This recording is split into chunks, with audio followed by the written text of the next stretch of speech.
एक छोटे से गांव में लक्ष्मी नाम की एक विधवा मां रहती थी। उसके पति का देहांत तब हो गया था जब उसके 3 बेटे राम, श्याम और मोहन बहुत छोटे थे। पति के जाने के बाद लक्ष्मी के ऊपर पूरे परिवार की जिम्मेदारी आ गई। वह न केवल एक मां थी बल्कि पिता का भी फर्ज निभा रही थी। लक्ष्मी दिन रात खेतों में मेहनत करती। धीरे धीरे उसने अपनी मेहनत से अपनी एक छोटी सी जमीन खरीदी और उसमें खेती करने लगी। लक्ष्मी की पूरी कोशिश होती थी कि उसके बेटे अच्छे संस्कार और शिक्षा प्राप्त करें।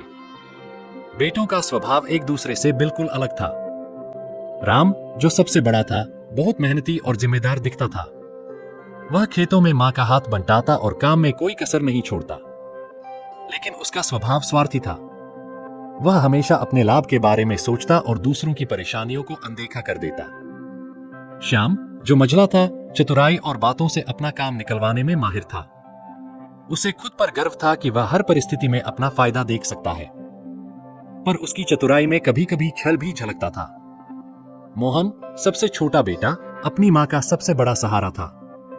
वह न केवल दयालु था बल्कि अपने भाइयों के विपरीत दूसरों की मदद करने में विश्वास रखता था।